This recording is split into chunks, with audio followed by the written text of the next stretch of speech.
All right, welcome everyone to our roundtable number 2 for webinars and continuing education. Um, I'm Quentin Schneider, YPC chair. I see we have some pretty familiar faces so far. Um, I guess we're going to keep this light and informal. Just really wanted to have a conversation about what YPC has been providing and what we intend to provide for webinars and continuing education coming in the coming months, leading up to AIM, and then kind of ways we can add to that uh, portfolio list of webinars. So I guess that being said, I know we have a small group, but if you do want to turn your cameras on and able to, voice your opinions, microphones and stuff, that'd be good. I think that would create a nice conversation. Um, well, Emily, looks the next slide here. As a reminder for everyone, our YPC mission is to promote ASABE membership after graduation. Um, Kind of get everyone off to the right footing after they get out of school and into their careers. We want to be able to provide that support in any way we can, and a lot of times that's going to be through the continuing education, personal, professional webinars, and then the YPC events meetings. So that's what we're trying to get out of it today. Providing resources to young professionals preparing for fundamentals of engineering exam, the professional engineering exam, other career-related things. And then, as always, YPC is looking to create a network for within ASABE to give you the most out of your membership. Um, and that's kind of where we're at today. The rest of it, I think, is pretty explanatory. Um, so I know we had Savannah put out the questionnaire surrounding this webinar that we were hoping to generate some discussion from. And as of today, I have no responses. So that being said, don't have to worry about responding. You can type in to the chat if you would like, kind of where you're coming from, what your background is, uh, just as a kind of a barometer to gauge where our attention needs to lie. So, maybe my question to our attendees is what's your focus area? Um, where maybe would you like to see us add content in ASAP?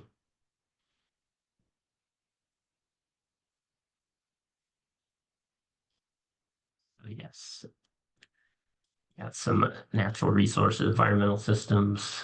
I am sort of in that realm, also in the plant, animal, and facility systems. Um, so that's where I'm coming from as a civil ag engineer in Iowa.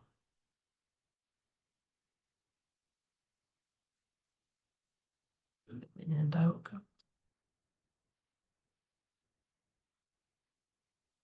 Maybe my slides will work, maybe it won't. Um, I know YPC has kind of hosted several fairly well attended events surrounding the E2050 Global Collaboration Series. Roselle has done a great job of hosting those and getting panelists and speakers for his series last fall, and there's a upcoming series this spring that we'll be looking forward to.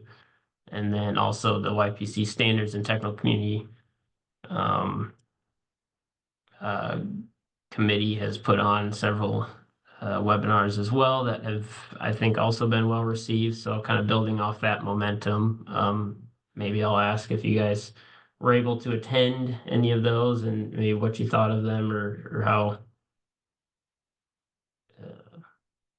how they went from what maybe you've heard in your network.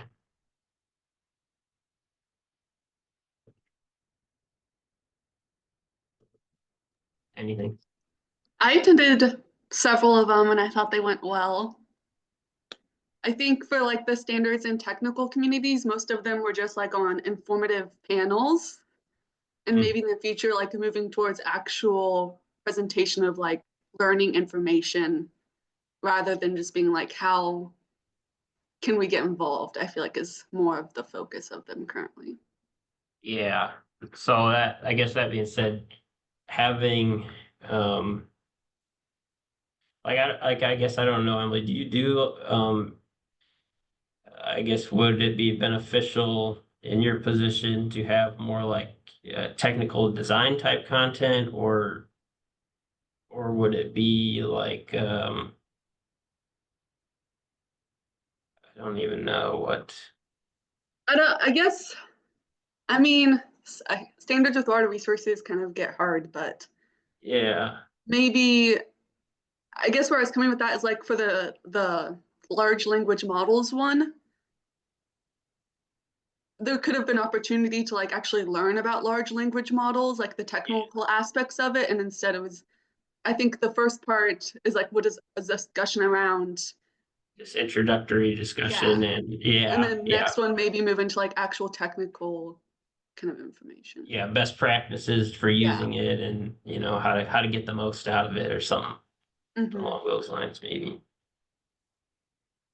Yeah, because I agree. I thought, I was like, yeah, I guess I didn't know like all these different one. I didn't know there's so many that existed for one thing, like all the options, and then maybe what would drive you to one versus the other. Kind Yeah, of, yeah. you could probably do that. Um,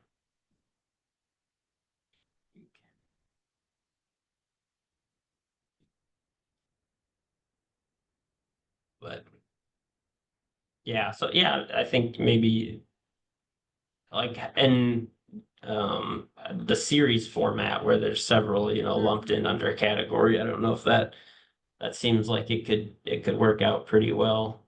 Um, Yeah, I think the global collaboration series does a really good job about kind of that series format and building on them. mhm. Um, I was gonna say maybe a year or two, a couple years ago, when ASABE did the series, and Sarah, maybe you remember how it was like the different producers or the people in the egg production. They did the cotton and the eggs and the uh, bourbon one or whatever. Um, that was, I mean, that's kind of a good base, I think, too, that people enjoyed and got good response from. Yeah, we're hoping to get the member hour program restarted. It won't be producers again, but it'll be a variety of topics. But it's kind of a big lift Yeah, for because it's largely myself and then one volunteer member. But we did get a lot of really good engagement. sure. And how, I guess maybe a question for you. How did you go about like finding the people uh to host those or to present on them? Sure. Anything? So leaning on network, and Yeah, I do have the benefit of having the ins and outs of ASAB's member directory at my sure. fingertips. Um, so like eggs is one that stands out because that was not a member who gave that. It was the chair of Yeah, the National Egg Board, yeah, president. It was something like that. It's been a few years now. yeah, And I contacted him through a person I knew was very prominent in like eggs and animal housing for chickens. Um, yeah. so it just worked out really well. The rest were largely members, um, I believe. Yeah. So yeah, I guess that's probably a big thing is just either is being able to go to some of those technical communities and asking for their expert on whatever the topic might be and then even the personal network of pulled together. Something I thought was really interesting, if I could weigh in a little bit. It's not my webinar, but In the data-driven agri-food systems, Andreas Ferreira is a pretty unique presenter, I think. And what I thought was interesting and that the audience really engaged with was like, yeah, this is very technical and there's a lot of very technical information being presented. But Andreas framed it with a call to action at the end. He dovetailed the beginning and the end with a call to action. Like, what are you going to do to make our world better, cleaner, safer? Yeah.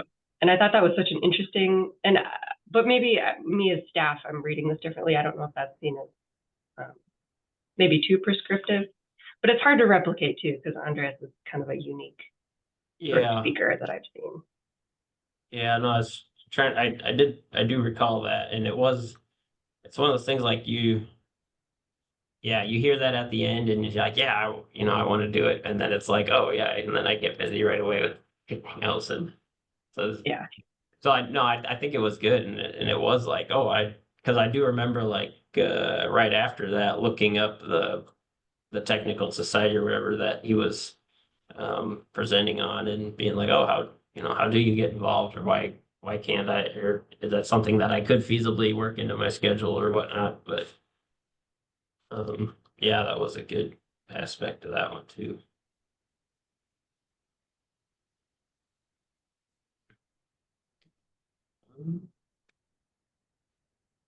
It's another break point here. Emily, I know your university and Samantha's in NRCS, I believe still. So, and then I work for a private consultant, but and I would guess for both of you, you guys get continuing education opportunities plenty through work. Somewhat depends on the year. Yeah, I suppose yours fluctuates with budgets and stuff. Right now, nothing. So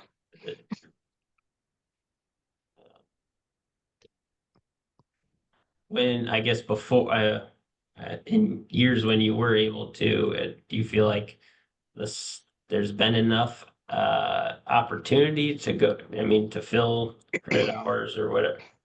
Are you licensed, Samantha, or EI? I'm not. I mean, it really depends on what is available, what the need is as an agency, and then kind of making that case, and then what funds are available for us to pull from. I've been able to get funds for ASABE for AIM pretty much every year. This year we won't for a multitude of reasons, but outside trainings like continuing education is a little bit harder. I think I've been to one. Whereas if it's like a webinar based continuing education, those are much easier because we don't have to do travel. So doing travel, working for the government is a little bit difficult. Sure. Yeah, so I guess and that's kind of where I see the value in what maybe we can keep presenting on, like the webinar series that we have done, is they are, flexible, and even if you do miss and the topic is still relevant, they're on YouTube and all that, so they're recorded. Yeah, as much as I like doing things in person, webinars are much easier to justify. Mhm.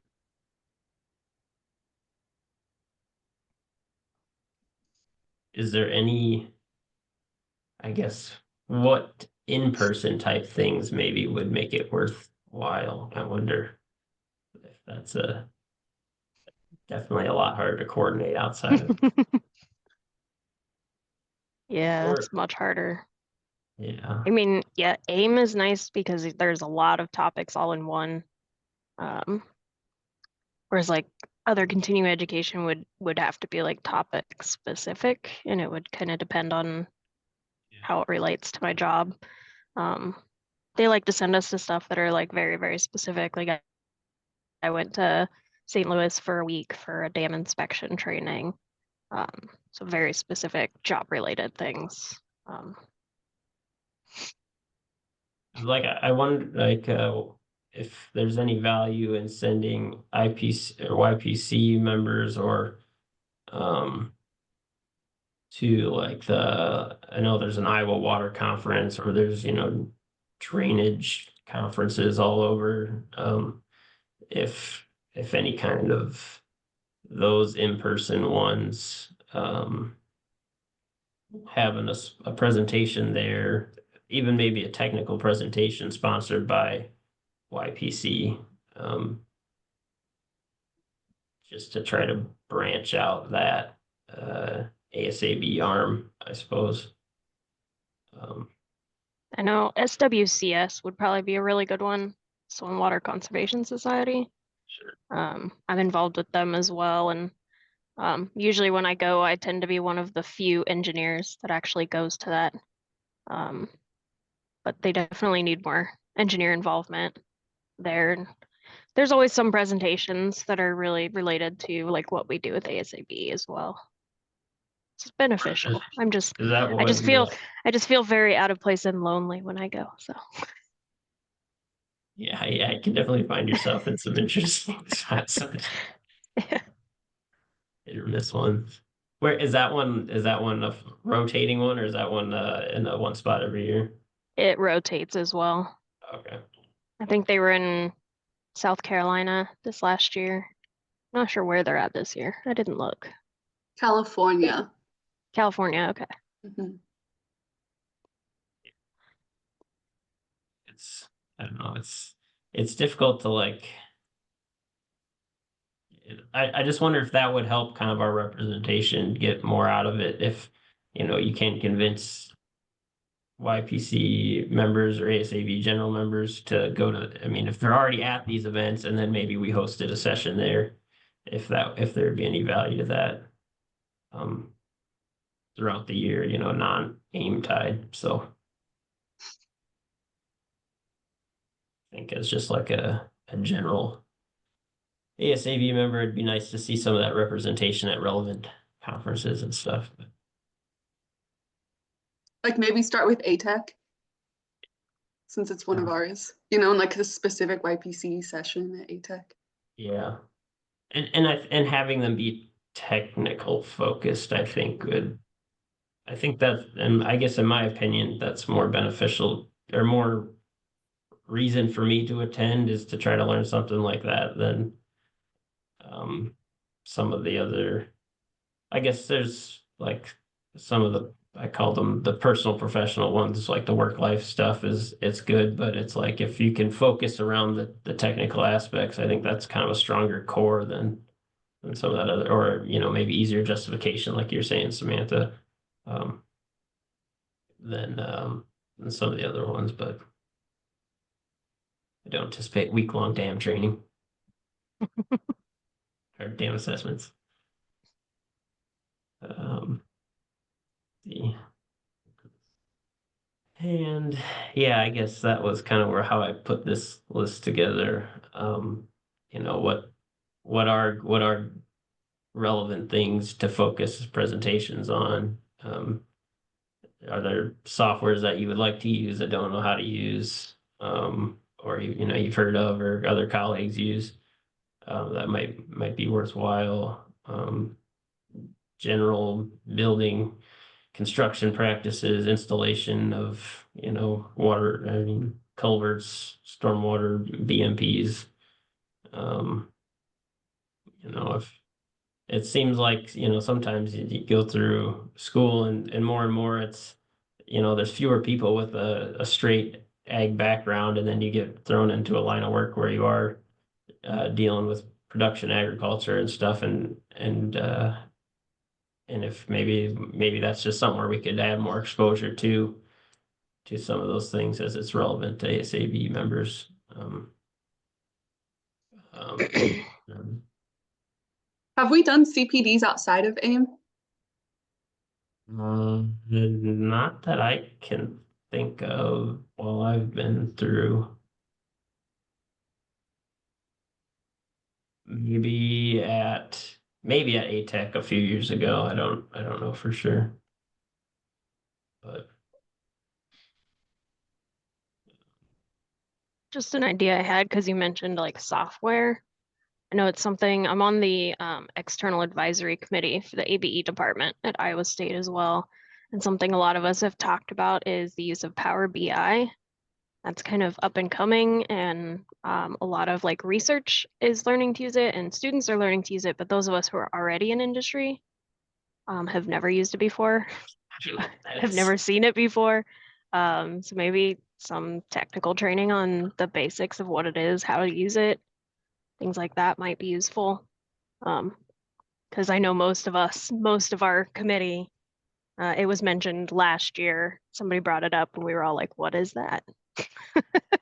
So something I we mean, can definitely probably be using, but a lot of us just don't know how to do it. is it for everybody or is it really specific to, I've never heard of it. It's a Microsoft product, so everybody's using it kind of for like data analysis and data mining instead of Excel. And it makes really cool reports and graphs and pretty graphics and all stuff like that. So that's pretty much the response we all had last year too, Quentin. We were like, what is that? I've never heard of it. How long have I been out of school? Doesn't seem like that. Yeah, so a lot of industry is starting to use it. So Interesting. Yeah, no, I'm sure we probably have some people know how to use it, especially those that are working in education. yeah, yeah, and that's the thing is if we can figure out ways to share that with the people who aren't, being continuously, shown these new things or whatever comes up through the academic university setting. That would be good to Yeah, I know know. a lot of times our CPDs, I know, tend to do with tools and processes that are more for those working in education Yeah, and not as many for those in industry.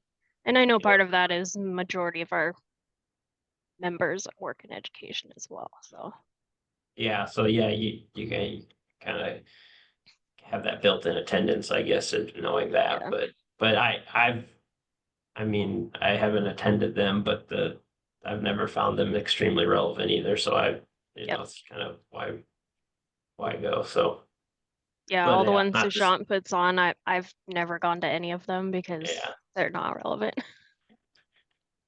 So yeah, so it's yeah, it's figuring out how to just attract that different Yeah. branch of membership, and then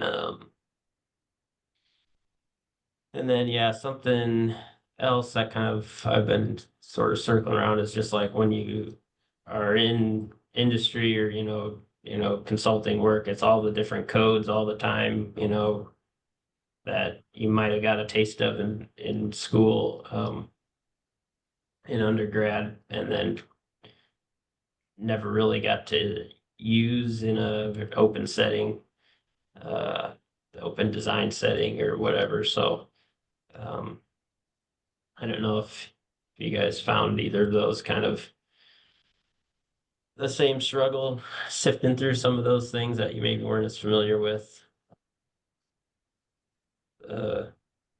Concrete code book is all as confusing as can be, and you get like the NEC for electrical and um, ASABE codes are usually their standards are usually pretty decent, I think, to follow, but sometimes they're not.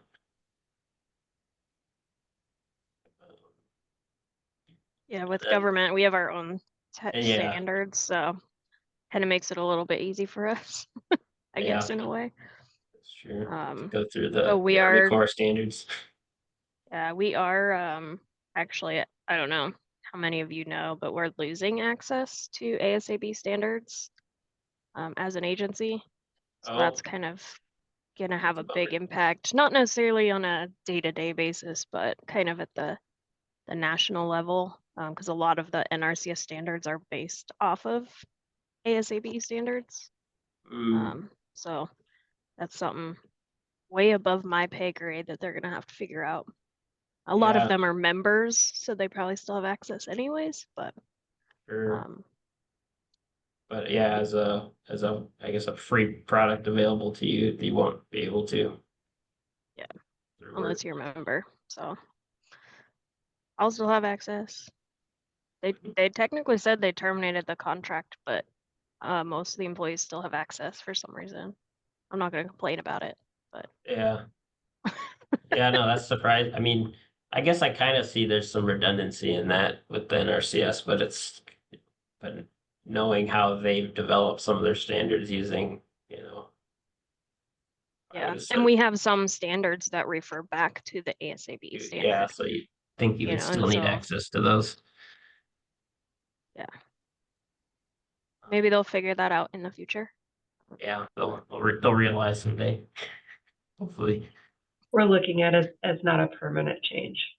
Yeah, We're I'm we're hoping. remaining hopeful, but for now, Yeah, There's a lot of changes right now that we're hoping are not permanent changes. probably So permanent.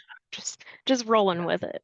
if only the side effects that we're all suffering won't have permanent effects.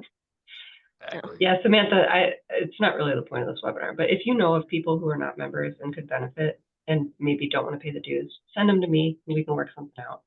Okay. Because we want to make sure that engineers still have access to our resources, standards, and Yeah. the technical library and things. That wasn't quite communicated super clearly in that communication I sent out, but yeah, if there are scientists who need access to our resources, please send them my way. We can sort something out because it's important that the science is continuing to be well informed. Yeah, exactly. Yeah. So far, from what I've heard, people haven't lost access yet. So The threat was there though. we all expected it to end, but then people were like, "Oh, it's still working for me." I'm like, "Okay, don't complain."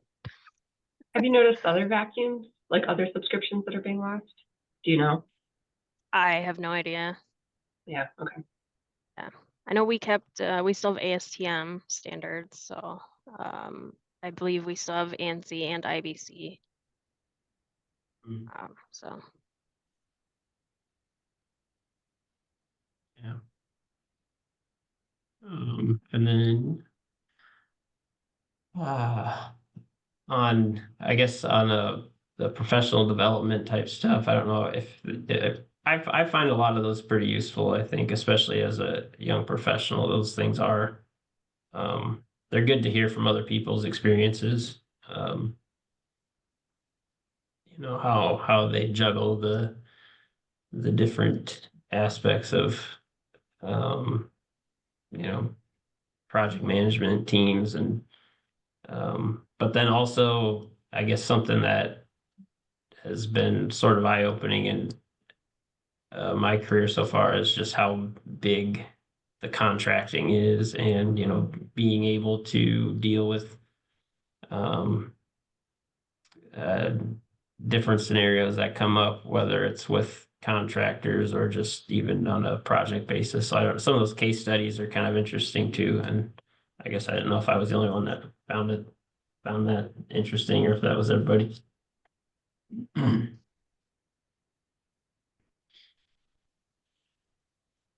I don't deal a whole lot with contracting outside of, I guess, government contracts, but our contracts are with the landowner. And then they're contracting with the contractors on their own. So it's a little different being government. Yeah. Makes my life easier. Exactly. It's a whole new layer of stress that you just never thought you'd Yeah. didn't know how it would affect. There's some on the back end though, because while you're out there and they're constructing, Mhm. technically I have no contract with that contractor, so I can't tell that contractor what to do or to stop or to do something different. I can only tell the landowner what the contractor should be doing, and the landowner has to tell the contractor what to do. So Yeah, and even working through that chain of command is hard, when it is like, oh well, we represent a city, oh, we got to tell this, this we we work, for a city or a county or whatever, and then making sure everything is okay on both sides, contractor and owner side. It I think it puts young professionals in a kind of just a different, um, just in a I don't know if I'd call it like a social spot where they haven't really been in before, where you are the middleman, basically in a lot of those cases, but also in charge. So.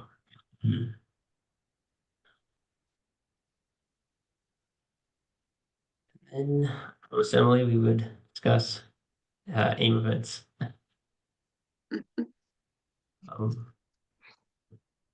And I was going through this, and I realized that in past years, and we haven't done it probably since like COVID, is we did those ag farm tours and stuff. Which again, AIM is AIM. There's so many opportunities at AIM, but it's hard to focus on which ones to narrow in on. So it's always seems like when it kind of came down to those ag tours and stuff that we used to host. I don't know what the attendance was like for them, but it seemed like they were easy to just be like, well, I got too much other stuff to go do those. Um, but the social, I've like never been the able to go on any of the tours, so. yeah, I don't think I have either. Mm. The couple times I've been at AIM, but I'll say it was just also just another expense to throw in there on top of it too. Yep. No, so like you said, with CPDs, they kind of hit a niche area. Um, that's that's good, but there might be some expansion on that. I think that could happen. Um, You guys have given me social, some ideas for next year. yeah, um, yeah, just trying to offer more broad based, software softwares. Uh, Well, that could be something we do outside of AIM too. I mean, mhm, I feel like Yeah. AIM, you're getting a lot of the academic, and they're gonna want those like in-depth stuff like Sushant does. yeah.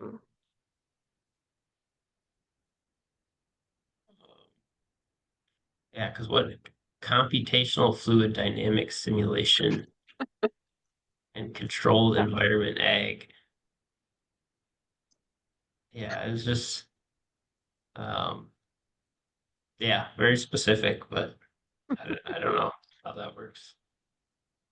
I've had a few trainings lately like that. Yeah, I guess that's kind of what I was getting at is could we do just like a webinar CPD outside of AIM? Yeah, And in the past, like we, they cost money, so could we still charge funds to raise money for YPC and if it's outside of AIM and do I something mean, like I this? don't see any reason why we couldn't. I know. I mean, I'm Sarah on your end. That's just adding a registration fee to those Yeah, links. so on the admin side, we have a platform that we can offer electronic registration through. We can collect fees through that. It does cost us a little bit of money, but so far we're not charging any other entities for that. It's just a service we provide as a sub community of ASABE. So it's definitely something we can do. We need advance notice, of course, but yeah. I could probably drop in some links if you need to see, if you're interested in seeing what those registration sites look like. But yeah, we can absolutely support that. Yeah. So yeah, I mean, maybe more of a year-round CPD thing instead of trying to see if that gets, maybe a little. I know we've kind of used it as a fundraiser, and it is sort of expensive to host it, even at AIM, to have the rooms, to get the rooms and all the equipment for those. So, um, I do wonder if that might not be a decent alternative to sort of declutter everyone's AIM schedule as well, and then also kind of have that year-round training. And you'll capture the members who can't go to AIM as well for location reasons or money reasons. Yeah. A one-time, $25 versus $1,000 or more to get a hotel and go. I mean, again, I understand. I know I've been in those meetings, councils where it's like, well, we don't want to, detract people from going to AIM, and I get that, but it's, I think for at least the young professionals, if you don't have company sponsored travel and registration, it's kind of out of reach to go. It's tough. So Yeah, no, that's why that's I'm not going this year. I mean, yeah. they cut all our funding, they cut all travel, and it's out of country, so they Mhm. won't Yeah, sponsor us. That's a whole that's other also fun thing. Yeah, we looked into it and talked about it last year that basically for them to like sponsor sending us and out of country, they have to like temporarily transfer us to like a different portion of the agency to become like an international employee and then transfer you back when you came back.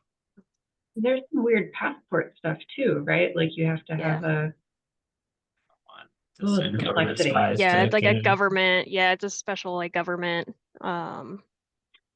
You're basically there on official government travel, and then there's all kinds of rules. We can't bring any of our government devices or computers or laptops internationally. They can't cross the border. Or else if you do, then when it comes back, they have to wipe it. So Yeah, it's that's some a crazy stuff. So people Seems can drastic. go. Yeah. People can go if they're traveling on their own time and they're on leave and they pay for everything themselves and don't take government equipment. But that's it. yeah. But Which for again me, is it's not affordable. yeah. Speaking to the virtual piece, a lot of our councils and tactical committees have started to hold virtual meetings prior to AIM, especially to get a lot of those like housekeeping bits and pieces out of the way so they can reserve their AIM time for talking about events at AIM and how things are going and, processing that sort of information. So it would not be, you certainly wouldn't be alone in Yeah. looking at like the weeks on either end or the months on either end as a nice opportunity to engage with your membership. Yeah. So I do think, having some of those things to consider outside of AIM is also I think it's more holistically beneficial than just trying to pack AIM full of stuff sometimes. So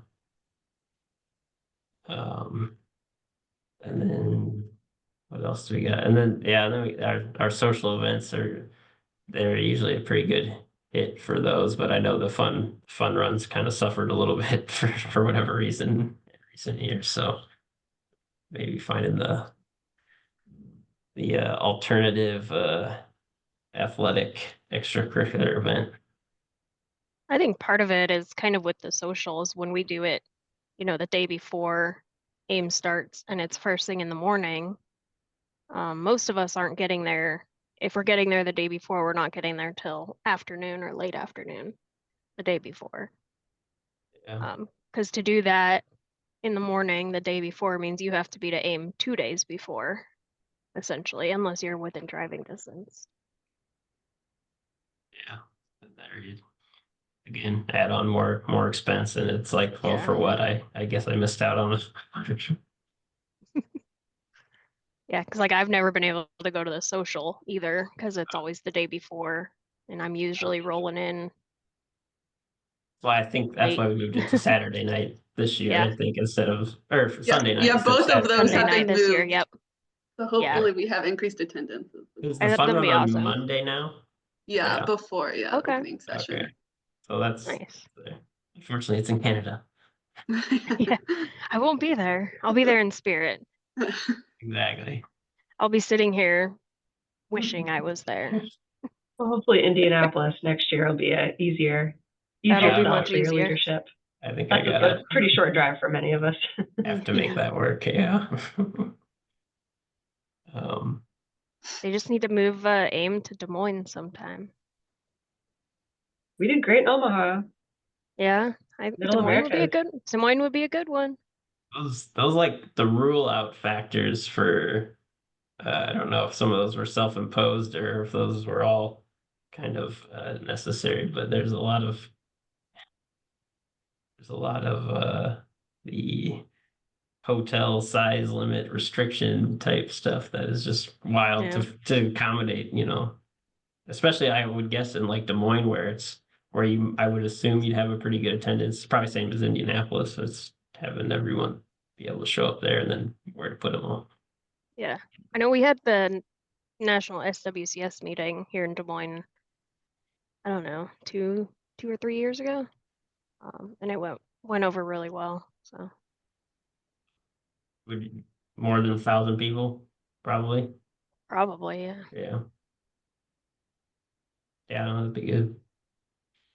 But um what else do we got? I think the I like that we have a collaboration with PEI. I think that's important for the YPC to keep that going. Career path panel makes sense as far as an event in my mind for when you're, just getting out of school and trying to figure out what path you need to be down. Again, the kind of that case study thing, listen to other people's stories, just trying to gauge for yourself how you relate to other people, I think is a good thing for us to offer. And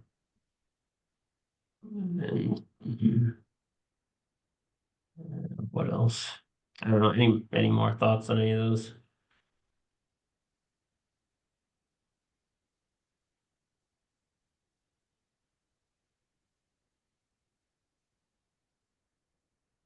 Oops. The grad student events seems like they've always gone over very well. I can't say I've attended any of them, but I'd always get good feedback on it. So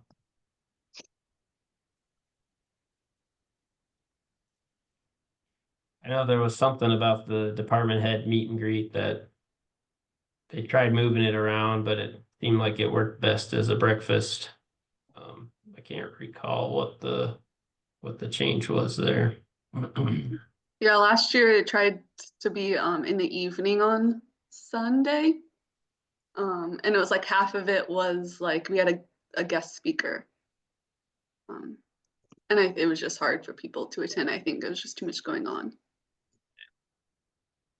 I don't know, I don't think we're doing anything this year, so. It also felt like the breakfast people didn't like the breakfast either because it was too early and they didn't like know what it was, or they got intimidated to go meet with department heads, so they chickened out. It was like, I don't know. Interesting. Wait, so they're not doing any of those? No, Okay. I mean, not that I've been told. Okay. I would guess that's probably a low attendance too, being out of country as well, Hmm. seems like. Here's my wrap-up slide. Oops. And then a couple little notes there for socials.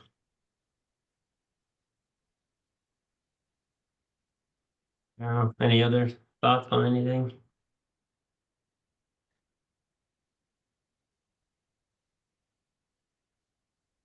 I appreciate you guys coming and chatting with it. It's good to air some of these things out and see what's worthwhile again. But no, I think that was some good discussion. I'm glad we got together. Yeah, thank you. I appreciate it. Guys have a great rest of your week.